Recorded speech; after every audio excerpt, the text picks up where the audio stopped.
Yeah. That's great. Oh, we're All live. That's right. awesome though. And then another one was about mental health and my dog. Yeah, awesome. Dog. It was an episode about mental health and dogs and how they can also I don't see us. they also take medications and We're stuff. having trouble streaming to your destination. Mine? No, mine. Is it possible? Oh, I'm sorry. I'm reading. I was trying to podcast to put it in my Instagram, but I couldn't Yeah, because I don't know how to get the stream key. this can Oh yeah, occur. Instagram is a whole different beast, honestly. Yeah, so no. Okay. All right. So I'm getting this Substack. To mine. What the hell? What? Oh, wait. Yes, it is. Mine says we're having trouble streaming to your destination. Is it possible the stream was ended or deleted on the destination? This can also occur if the RTMP or server Hang on. URL is incorrect. Uh-oh. Hi, Kimmy. Well, I'm live and I'm Okay. I'm on the Twitch and the Substack. I'm fully go. I'm a go right now. Yeah, I'm not, but that's okay. I'm That's going okay. to. Yep, we're good. We're live. Can you see us? Uh-huh. Okay, well, I'm like by myself here. Oh, you are? Yeah. On the StreamYard? No, on the Substack. Oh yeah, I think Nero, like you went directly to your live, your own private Substack live, right?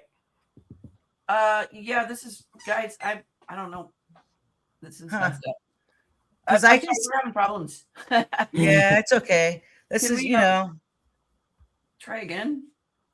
Hey, Kimmy. See, Yeah. you're like people can see you. Kimmy. We're having technical difficulties. Yeah, that's fine. Be right We'll get it figured out. Yeah, I'll bring you back in. Yeah, I can moderate chat if need be. Solo, I can moderate chat this time around. Okay. I don't know what happened there.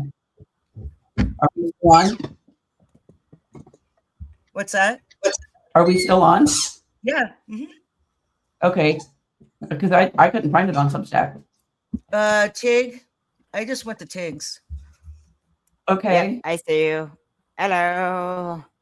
Hi, Kimmy again. I'll hail the subscription fairy. Yep. Okay, here we go. I'll just share yours, Tig. Yeah.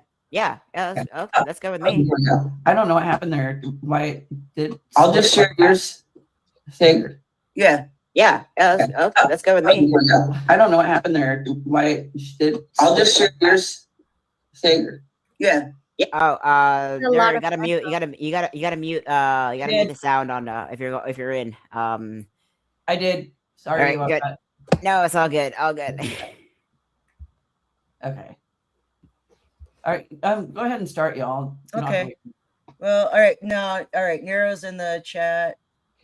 We have Kimmy. Let's just wait a few more minutes. Yep. Yeah, it's just. Hi, Naida. Welcome in. Who just came in? I just refreshed. Naida from. Oh, okay, nice. Yeah, from Nothing Without Us, Nothing for Us Without Us. Yeah. Or like Disability Community for Democracy Inc. Hello. Yep. Yep. Darn prediction text. Prediction text. Okay, are you good, Nero? You're looking frustrated.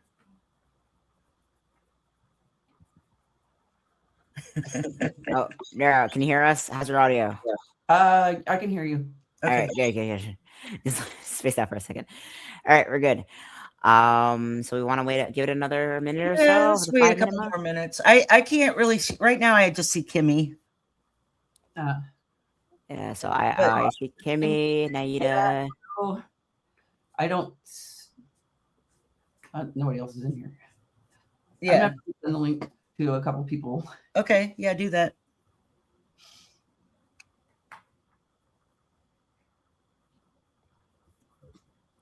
How's everyone's Sunday going? I made the most incredible crispy, garlicky, and dill herb pan fried tilapia. with Oh, some hell red skin and mashed potatoes. yeah. Nice. I had banana pancakes today. Ooh. I had homemade ramen. Oh. So, what did you eat Really today? easy to make. Oh, sorry. You're good. What Hey, did I Sarah. make today? I haven't eaten lunch. Can you believe it? Oh, wow. Oh, food is You gotta important. eat. Yeah, I only Yay. ate breakfast. Oh, jeez. And I ate like some oatmeal and yogurt because I think we're gonna make pizza after this. Good. Ooh, pizza. All right, yeah. Sarah's in. We have M Hope. Oh, that's a new face. Welcome, M. Hope. Yeah. Hello, Miss Dudley. Miss Teresa Dudley. Welcome in. To Sarah. To Sarah, yeah. Tasara, Tasara. Oh, dang it. That's correct. Sarah's my friend. Oh, hello. Nero had to Sarah on Wonderful Poet. Was on the Misfits use. Oh, that post. Sarah was the first guest. Yeah. Oh, sorry. On Neuro has their own show, and it's all about different kinds of artists. And so Tassara was Casey's or Nero's first guest, and amazing poet. Yeah. Incredible poetry. That's me, they say. Me and the other co-host, the other co-host was parted ways. Yeah. There's going to be a little bit of rebranding and restructuring. Yeah. Before I start again. All right. We're 7 minutes in. I think we can go ahead and start. I think we have enough people in the chat right now. Yeah. All right, you guys. This is Mind Haven. We go live every Sunday. We talk about mental health issues, bring on guests to discuss their stories. So gonna welcome Silvia here. Substack, they go by When I Come Up for Air. Thank you, Kenny. Oh, good. And this is co-host Tig and co-host Nero. We're going to go ahead and get started.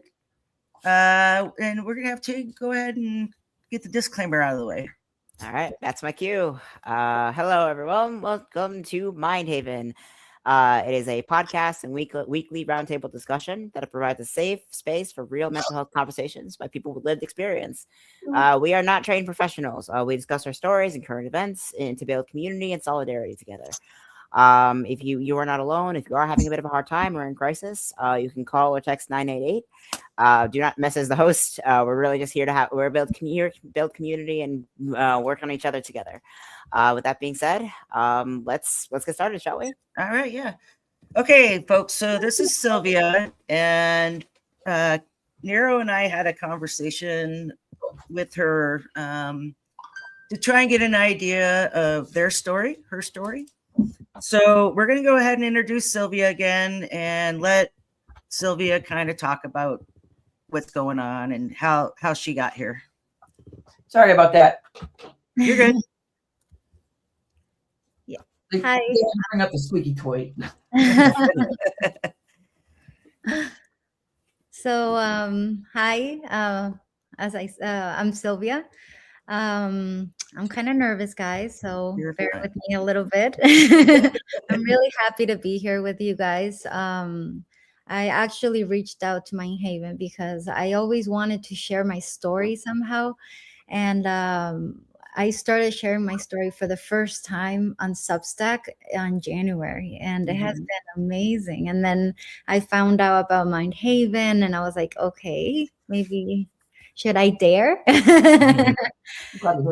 Yeah. So thank you for having me, guys. Yes. Of course. Happy to have you. That is an incredibly brave thing you did just now. Yeah, for sure. So you've relocated from Venezuela, correct? Yes. I was actually born in Venezuela. Yeah. And I was born in Venezuela in a city called Mérida, a beautiful town. And when I was 6, my parents, they moved to Mansfield, Connecticut. So I was in the 90s, and it was perfect. I had like the most perfect childhood, and then I moved back to Venezuela and then Colombia, and then I've been like a sort of digital nomad, and now I'm in Oregon. Mhm. Yeah. Madame Worldwide over here. Yeah. Hey, Natasha. Hello, Natasha. Oh my All goodness. right. So your story is about a misdiagnosis and how it really affected you. You want to talk a little bit about that? Yes. So this before the misdiagnose, I think I might have to start a little bit with my background. Sure. Yeah. So yeah, I'm gonna start with my background in order to understand the complexity of what later on turned out to be PTSD, and Yeah. So because not all stories are the same, Mhm. not everything is a template. Right. So as I said before, I was born in Merida, and then when I was 6, we moved to we moved to Connecticut because my dad, he was pursuing a PhD. So we went with our family. It was beautiful, and after 6 years, we returned to Merida, and it was like a culture change. It was extremely hard for me, and I was already loving my life there, and then everything like turned out upside down, and that was like one of the first things. It might seem dumb, but for me it was a huge. I think it was the beginning of my depression. Yeah. So I started to have sort of like depression symptoms starting when I was 13 years old. And I felt like I wasn't understood, because growing up, we weren't allowed, my brother and we weren't allowed to talk about our feelings. So I started to eat all of my feelings. I never expressed them. So that was like the start of everything, because I didn't, I was like a fish out of the pond. I don't know what's the correct expression. Yeah. The culture shock, honestly, of it Yeah. all. Yeah, and it was horrible. So I swallowed everything, and then I started swallowing like all of my feelings my entire teenage years, but the way to express them was to be extremely crazy, like going out of partying and drinking and whatnot, and Yeah. no, it was crazy. So for me, it was like a type of cry for help, Mhm. and it might have seemed like I was having like teenage tantrums, but inside I was grieving, because my true self was left in the United States, and then I was in a different country where I was born, but I didn't identify with my country.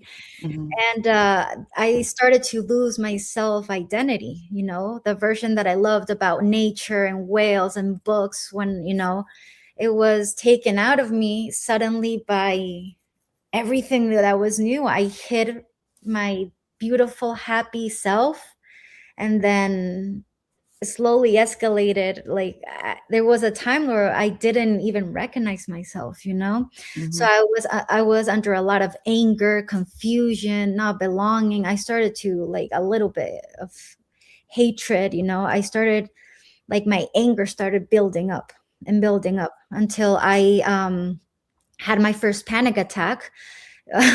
This is a crazy story, because my first panic attack, I was like 15, I believe, and it was confused by the devil. Mhm. Like I was possessed by the devil. Yep. The priest wanted to do an exorcism on me and asked for my parents' permission, because I was having a panic attack in a Catholic school. Yeah. Yep. Of course, panic attack wasn't a thing. It has to be the devil. Right. The devil is either the devil, you're dehydrated, you need to go sleep, or you're constipated. The 4 answers to everything when you're not feeling well in a Latino household.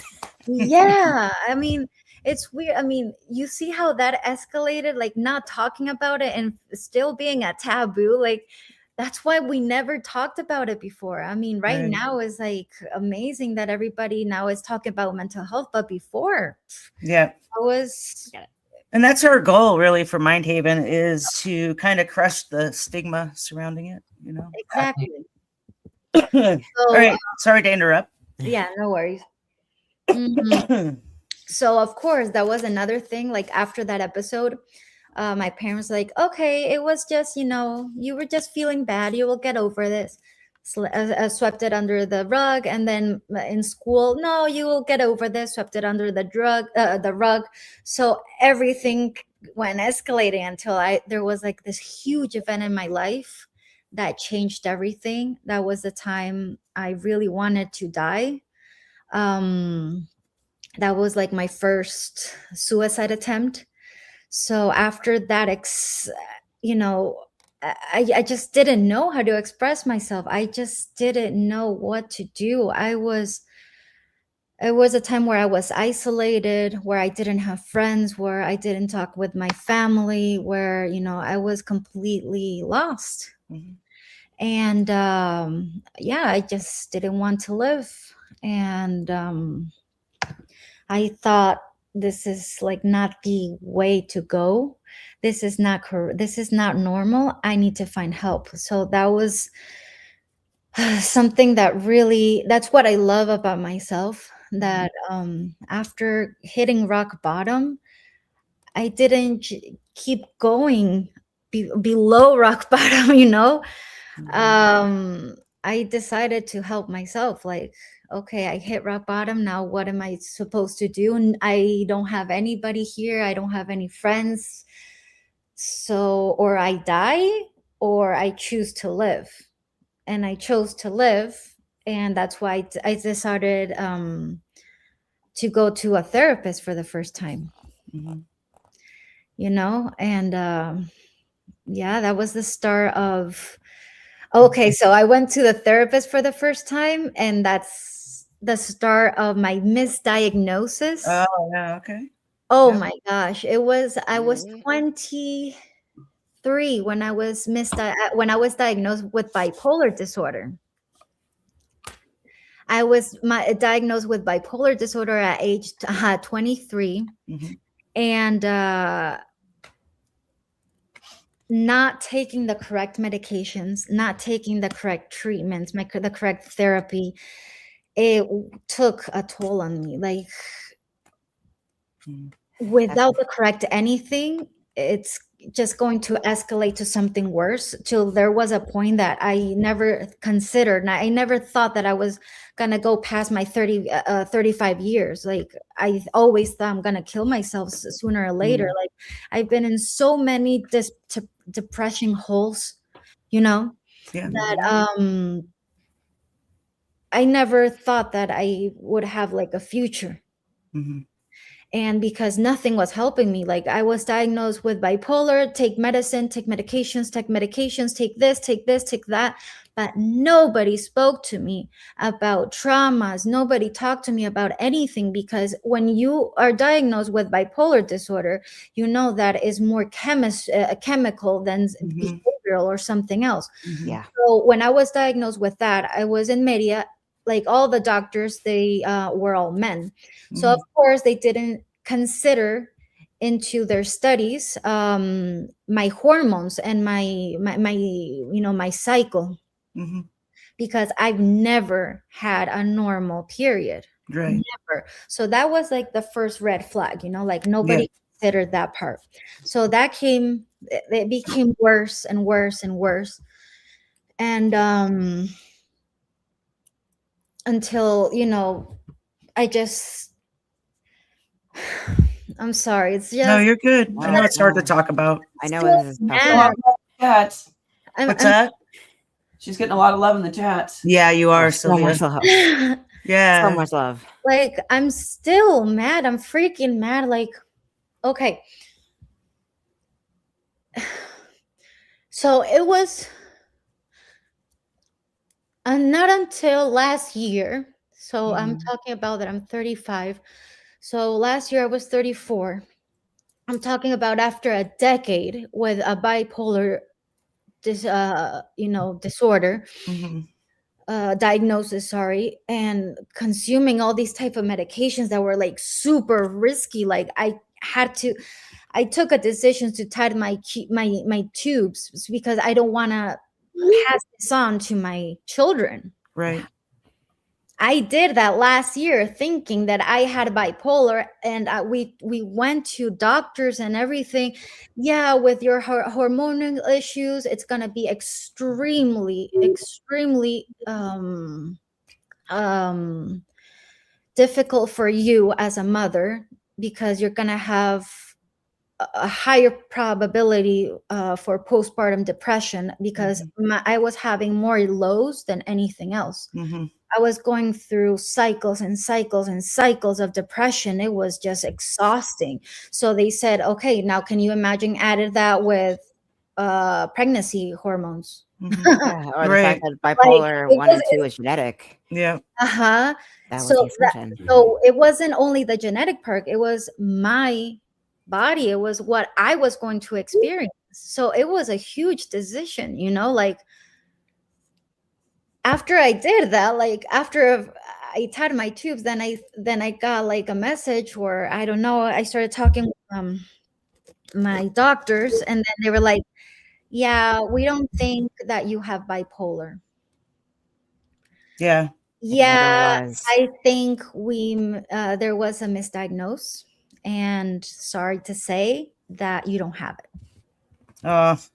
That's Not got to by- be so frustrating. I mean,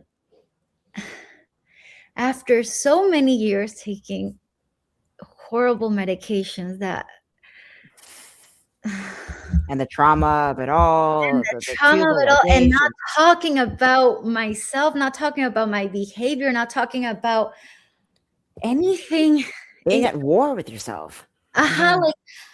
Like I was a really, I wasn't a problematic kid. I was maybe a little rebellious, and I would, escape my house and go drinking. I was crazy.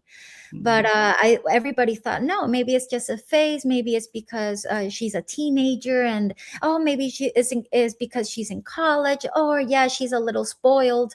But it wasn't that. I was fighting against my mind every single day, and I didn't know what to do. I mean, even if after my first panic attack, like even that, like nobody had the courtesy to say, let's take you to the doctor to see what happened. No, let's sip it and continue with your life, because there's nothing here. So of course my fear of going to the doctor was almost null. So Combine that with the whole religious side of things, like, Yeah. oh, you are possessed. It's no, that and is- that was in school. So Yeah. since that happened in school, all of my classmates saw me, and after that, everybody started calling me crazy, that I was an attention seeker, that I was a drama queen. So it of just course, like, compounded. how am I gonna do with all of those emotions? And then everybody's telling me, don't do anything that's gonna pass, like continue. If I had a daughter, I would take you straight to the doctors to see what's going on. But no. Right. Yeah. No. And even if they did to the doctor, the misdiagnosis of bipolar is more damaging in the long run than actually was. Of course, because it's more damaging, because you're taking medications that you don't need. Yeah. Not only that, but it also incredibly damaging, and just more medication and more medication. This is something that happens. This happened to me. Yeah. Completely. And it pisses me off, because this is such a common thing. It happens every single time. It's always complex PTSD. It's always PTSD. And then, because they think bipolar, oh, it's a chemical thing. They take the pill, it fixes it like magic. Because that's the assumption with medicine, especially in Latino households.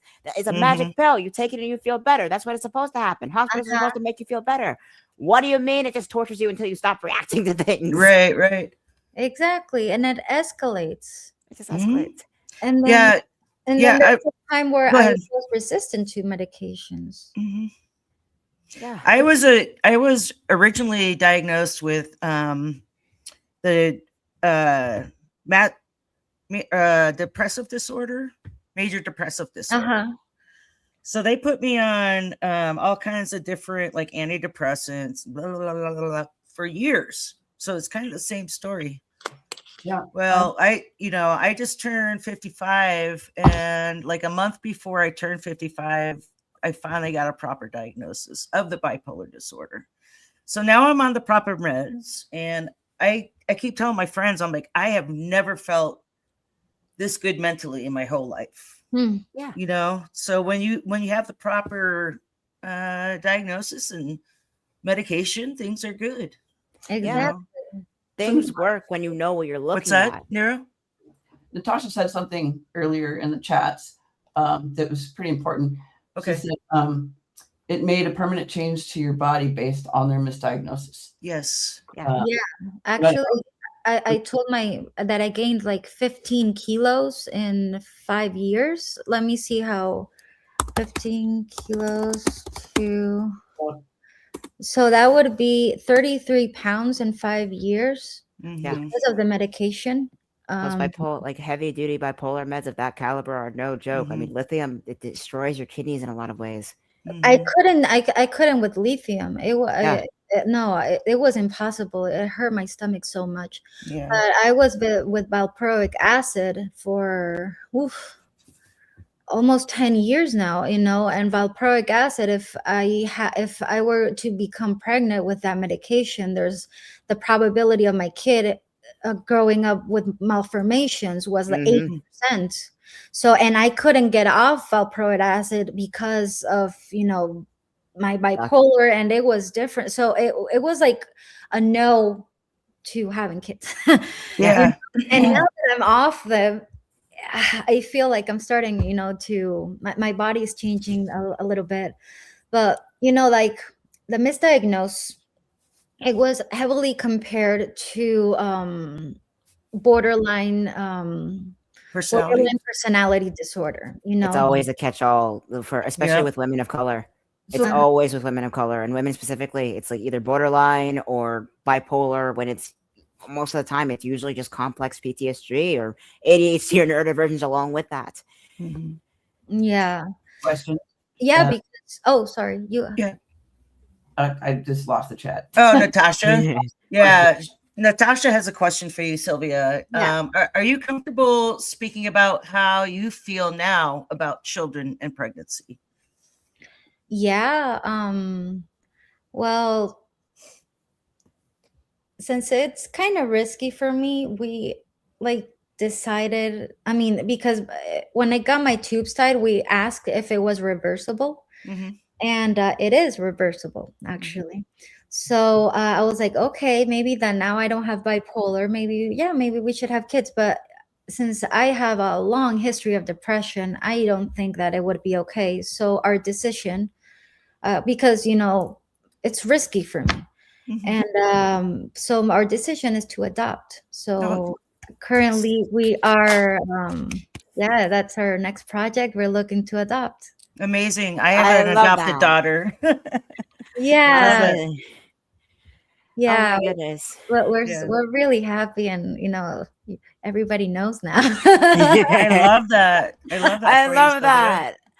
Honestly, if everybody, if everybody of us who could adopt, we wouldn't need foster care. Honestly, yep. I don't get what this idea is. Like, oh, we must pass on these genes to maintain the nobility. Like, the hell you think you are, King Henry VIII? Right? Yeah, there's so many kids to love. Like why not give it? I think it's the most beautiful thing that we would do in our lives. I don't know. Yeah. When I was a teenager, I always said, I don't want kids on my own. I want to adopt since I was 17. That's amazing. Yeah. Right. So you already knew what you wanted. I already knew, exactly. Yeah. So the circumstances led me to that, but I always knew. Are you going to work with the foster care to adopt? You going to work through there? We don't know yet. Okay. We don't know Oh, it's still on the early in the game. Okay. It's early game. But if it's Oregon, then foster care is one option. But there's also a few agencies. I'm not entirely sure. It's early game, early stages. Yeah. But even so, I actually have a little question along those lines. Yeah. Now that you've now that you have like the now that you're aware, you said something earlier about kind of being detached from yourself, from your who you were, your identity in Connecticut, to being having to move back to Venezuela and back and forth all over the place. What was your journey in when you found out that it wasn't bipolar, it was PTSD? What was your kind of journey in recollecting the pieces of your mind back together and being kind of starting that process of healing? Oh my gosh. Well, after I got my correct diagnose, I started looking back on my entire life and I'm like, "Oh, this is why. Oh, this is why." I started Mhm. to understand myself, and this journey of understanding myself since the very beginning, since the very start, since I got like my first breath has been inspiring. Like I never thought that getting to know yourself from, almost from birth gets you to live a little bit more, lighter. Like it's Mhm. not, it's a cliche probably. Yeah, when you go to a therapist, they're going to talk about your childhood. Of course, it's Mhm. extremely important to talk about your Mhm. childhood because that's what forms you in the Mhm. adulthood. Of course, I mean, you're afraid to talk about your childhood. Maybe the problem is there. Maybe if you don't want to talk about it, you should internalize that everything that happens to you when you're a young child or adolescent will transform you into, in the future. So of course, when I started in the process of DBT therapy with to treat borderline disorder, I started treating, my rage. I started treating risky behaviors, self-harm, you know, mood shifts, and mostly anger. Yeah. I get very irritable. So, those are very similar symptoms to bipolar, but Mhm. understanding that I don't have cycles like bipolar. Bipolar is like you have a cycle of mania or hypomania, and then you have a Mhm. cycle of depression, but it's always, constant. Mhm. with Yeah. with borderline, you have like these peaks. You can Mhm. have different emotions in the same day. Mhm. uh but also I was talking about the hormones. I was diagnosed with PMDD. Mm. Yep. Oh, I forgot. PMDD, the correct one, PMDD. So for Post menstrual. premenstrual dysphoric disorder, Mm. Got it. that is the severe and chronic form of PMS that causes debilitating emotional and physical symptoms. And yeah, so imagine having that only 8% of women in the fertile state have that worldwide. Yeah. That we know That's of. It's still yeah. very underdiagnosed. Exactly. So now take all of my hormones mixed together. So, that's why if I ever got pregnant, it would be like an explosion of hormones and everything. So, after Yeah. I got diagnosed with that and depression, generalized depression, severe depression and anxiety, severe anxiety, I was diagnosed with all of those here in the States. They offered me to do Spravato treatment with ketamine, Mhm. TMS. Ah. And that changed my life. Like, you know, having to switch, like everything is chemical, and now learning that I have all of these diagnoses that all have their own treatments and I can get through it. It's the most amazing feeling in the world. But when they told me no, it's not bipolar, I went to a rage room. Mhm. Yep. And Understandably. I Yeah. went Yeah, it's Yeah, like I've been suffering for so much over nothing. This is some bullshit. Yeah. This No, is bullshit. are you kidding me? Like I couldn't gotten better years before, but no. Yeah. Pero no, everybody and their mother say take this magic pill and makes you fixes everything. Oh my god. was diagnosed in my early to mid 20s, and I didn't go like inpatient, but I was in like I don't know what they called it, intensive is one of the other people call it daycare, but Oh yeah, I remember those. and later on it was actually just like a combination of major depressive disorder, PTSD, and ADHD and panic disorder, like having the right diagnoses. And those, came after a lot more thorough assessment and whatnot. When the initial diagnosis back in my 20s was only after talking to me for an hour. Yeah. Yeah, and also with time. I mean, the knowledge of complex PTSD and also like how broad the neurodivergence is among the human race has definitely expanded research-wise as of like the last 5 years or less. I mean, I'm 26. You guys know I went through the ringer with that, but we know, even when speaking to my therapist now, it's like what we know now about how damaging these former treatments were for back in the day. Looking back in it now, it's like, why did we used to do this to people? That's the question my therapist said rhetorically to me one time. It's like also like it's the rage with it. I get you completely, Silvia. It's like the rage with it's like, but it's also recognizing that this was kind of the time period that we were all surviving through. Is the mid 2000s, 2010s, where everything was bipolar or borderline, and pills were supposed to fix everything and make everything better. But that's not how any of this works. That's not how any of this works. No, that's true.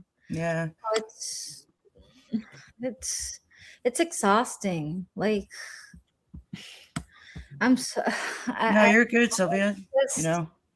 I'm here like fiddling with my hands, and it's like Yeah. No, you're good. It's exhausting. It's frustrating. It's bullshit. Let's talk about what it is. It's such bullshit. Yeah. But how do you reckon with that rage? That's the question. It's like, how do you express that rage where there's no one to put that rage on? Mm-hmm. Yeah, everybody give Silvia some hearts. Yeah. You are getting so much love in the chat right now. Thank you. No, and like like I'm gonna talk about the treatment that right now it's actually saving me. Yes. I want to leave that as a hopeful and happy moment at the end, for sure, because after so many years and many suicide attempts, like I'm gonna say a lot,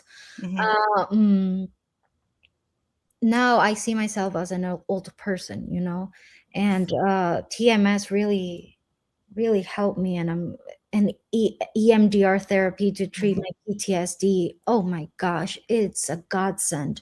I've never had such an amazing therapy with EMDR, as beautiful as, it has been life-changing. So for those who don't know like what EMDR is, so it's eye movement eye movement I can't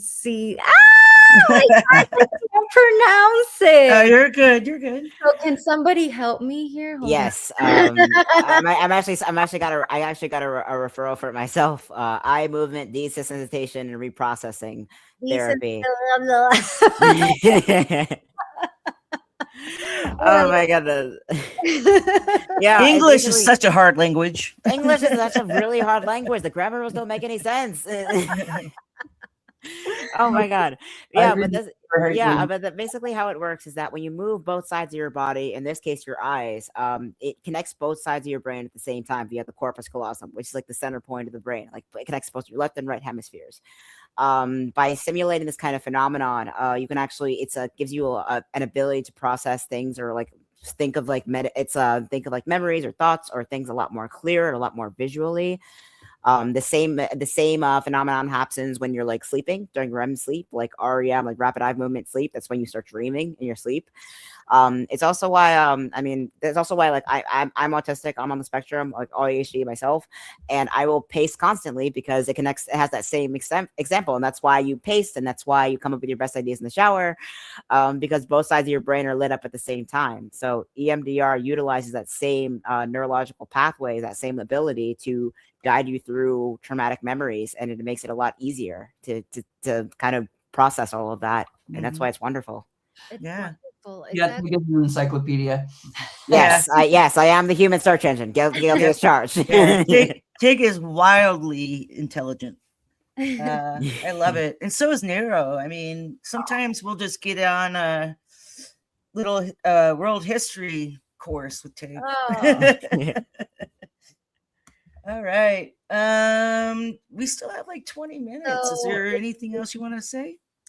yeah, so when I got like the correct diagnosis, and I started with a Spravato treatment last September. So what Spravato is ketamine, you know, and an inhaler. So I go to a clinic where they provide me with a ketamine, and I'm going, and you're always supervised by technicians and a doctor.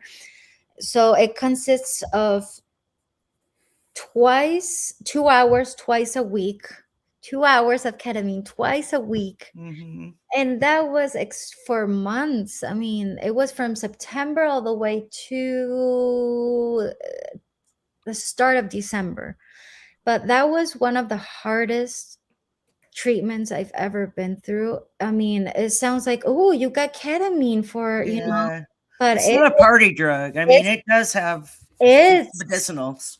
Yeah. I mean, that's the first psychedelic drug approved by the FDA. Mm-hmm. So I decided to start with that to see, you know, if that would work before starting TMS. Mm-hmm. But I decided to give a little bit faith, but it was horrible. Like, Yeah. I would go into these holes and I would self-doubt. The amazing thing was that I got a lot of introspective. I got to think about where I'm going. I was a little bit lost. You know, if this doesn't work, then I have one last shot. And if TMS doesn't work, then where am I heading? Like, Yeah. I have a future then. If this doesn't work, then there's no sense of continue living. So I started with Spravato and it didn't work, and then I got approved for TMS. So what TMS is, it's called transcranial magnetic stimulation. So what it consists that you have a coil, and they do a mapping on your brain to locate where depression is located. So depression is located in the left hemisphere. So they do the mapping. It's approximately like here. So it's like a big coil that they put on your head, and then it sends magnetic pulses to your brain. So you hear, and then it stops, and it continues, and then it stops for 40 minutes. Like you're 20 minutes, sorry, for 20 minutes you're receiving magnetic pulses, what stimulates to have more dopamine, and you know, all those happy things that I don't produce, my normal brain doesn't produce. So this treatment is for antidepressant resistant patients. Since I was taking the wrong medications, at some point the depression, my Prozac, because I was taking Prozac, it wasn't helping at all. So I was having a lot of lows, and I was like, yeah, in January I was like, if this doesn't work,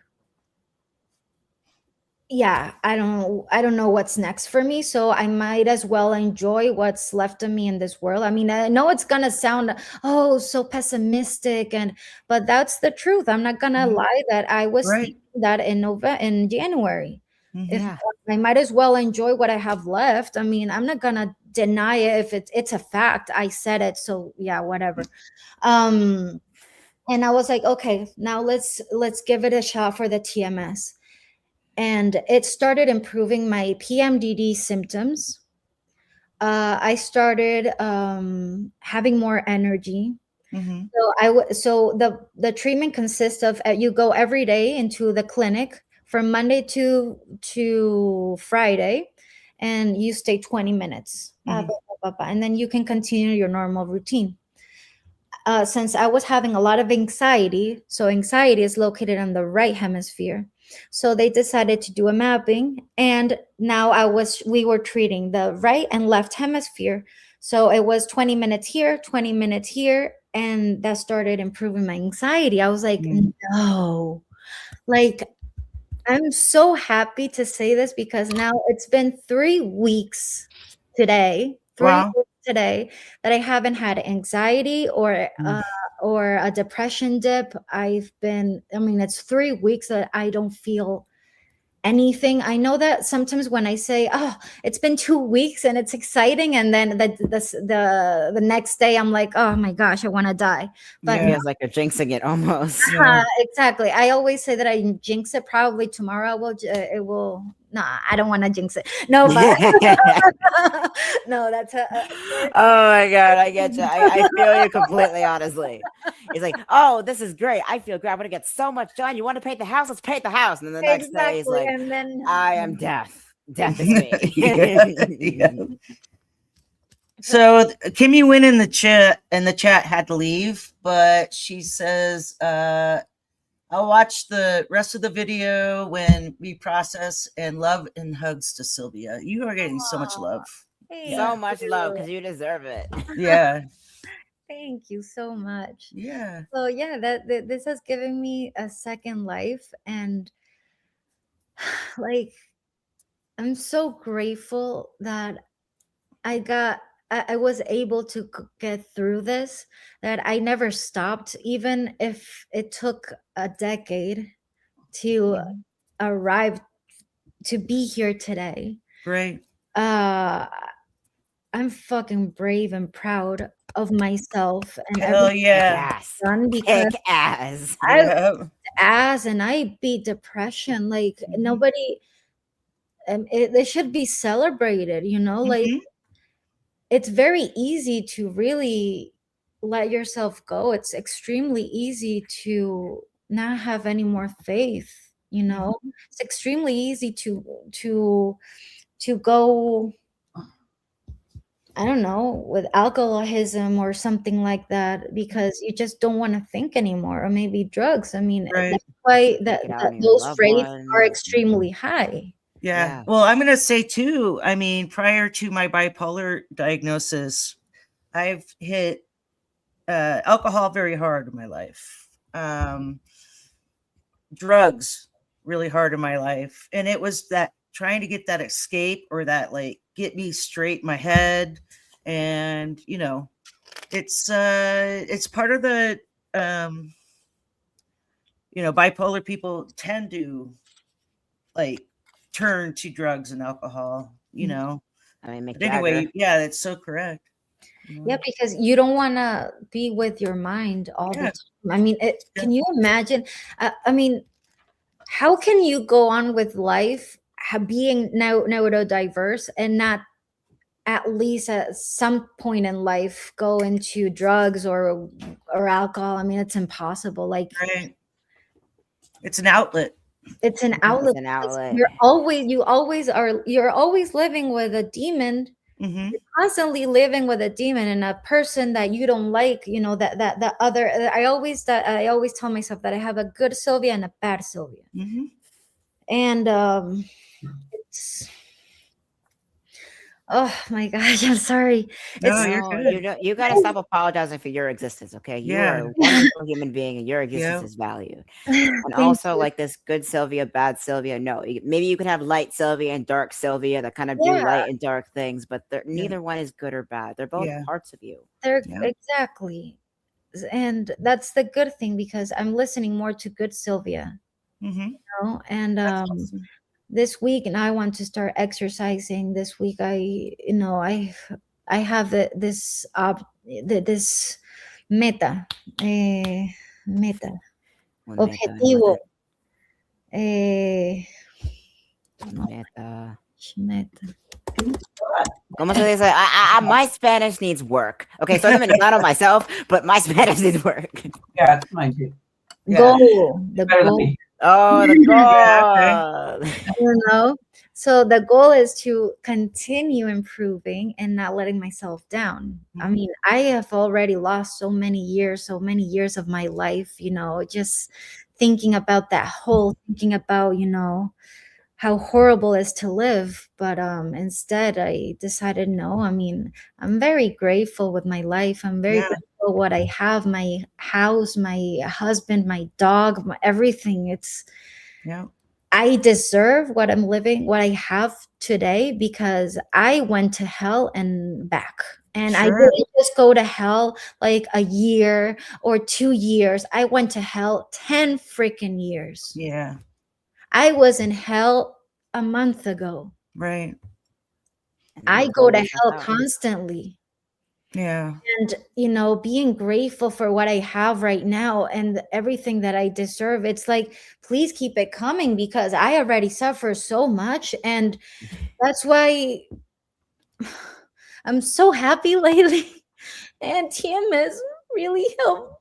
Oh, it's so beautiful. I mean, That's beautiful. Yeah. I'm so happy that you finally found the right avenue, you know? Yeah. Lots of hearts for you, Sylvia. Lots of hearts. If I were over there, I'd give you a hug. Yeah. Like this. Like Yes. this.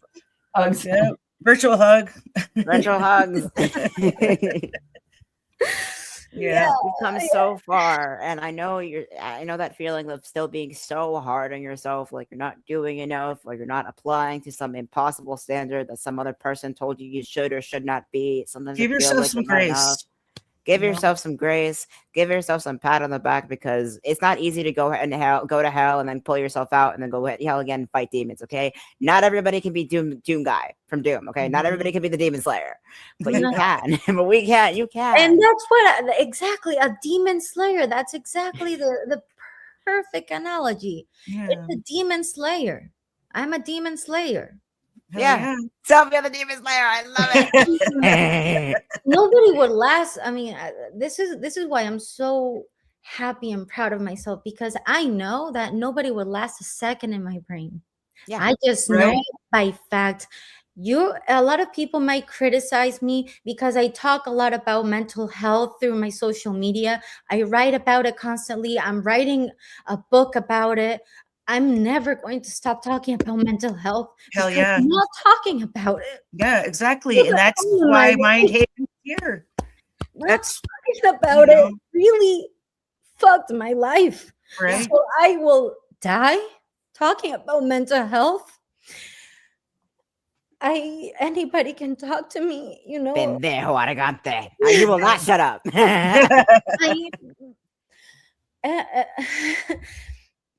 I'm always available for anybody who wants to talk about this, because I know Right. that this should be taught even in school.